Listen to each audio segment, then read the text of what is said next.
Good evening and welcome to Thursday's edition of the Regional News. I am Antonia and pre-emancipation greetings to all. Starting off with news in Trinidad and Tobago. Defense Minister Sturge is advising constituents and citizens that during a house invasion, they can shoot first and quote-unquote explain yourself after. The proposed Stand Your Ground legislation by the United National Congress government will allow victims to defend themselves against intruders before a physical attack occurs. Sturge made the stunning comment during a Stand Your Ground consultation in Sangre Grande Civic Center on Tuesday. And I quote, "You don't have to wait to see what the attacker is going to do.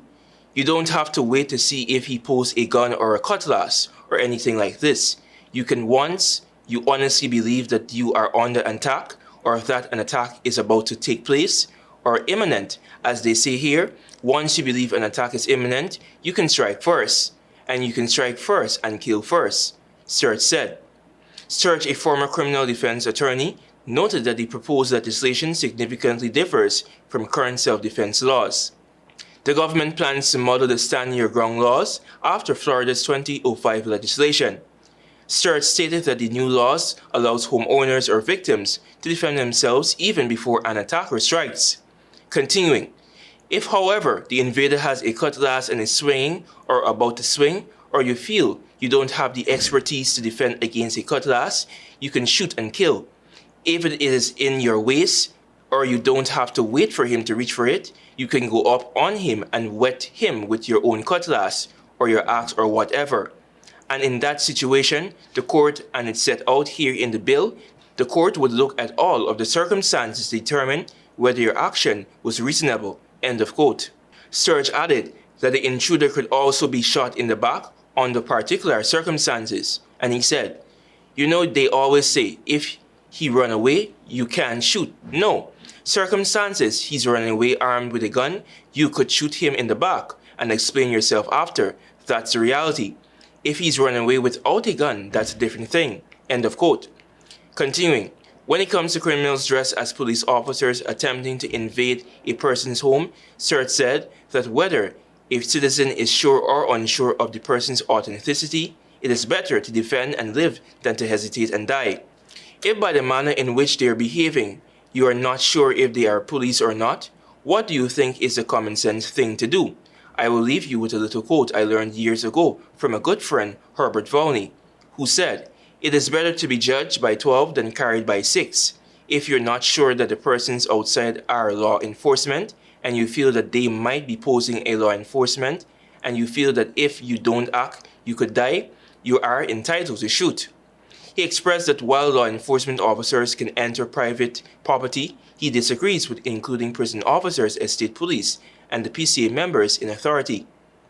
He noted that the boundaries between official law enforcement and personal intrusion can often become blurred, especially in relationships.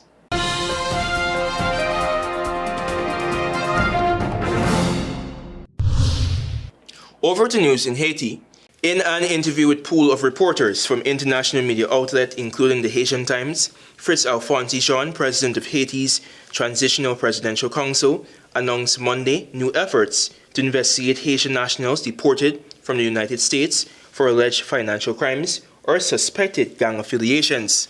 John said that the TPT, in coordination with Haiti's justice sector, has adopted a new protocol to evaluate deportees before release amid rising violence that continues to claim the lives of both civilians and law enforcement personnel. And I quote, "We cannot receive Haitian citizens who have been singled out, especially by the United States, and do nothing," John said. "When they return, we cannot simply act as if nothing happened." John confirmed that 400 Haitian police officers will be trained in Colombia, with 150 already sent to Mexico as part of ongoing bilateral cooperation. He also acknowledged the existence of a contract with a foreign private security firm assisting the Haitian National Police. And I quote, "In terms of personnel, we face a serious shortage," John said. But beyond that, there are major gaps in training, logistics, equipment, and technology. John added that international partners initially underestimated the threat, treating it as local gang activity rather than organized crime. This misunderstanding limits the effectiveness of the multinational mission currently supporting Haiti.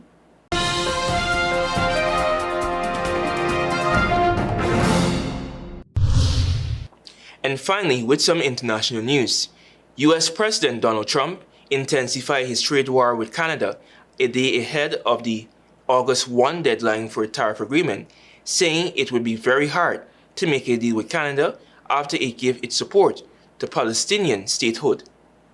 Trump is set to impose a 35% tariff on all Canadian goods not covered by the US-Mexico-Canada trade agreement if the two countries do not reach an agreement by the deadline. And I quote, "Wow, Canada has just announced that it is backing statehood for Palestine.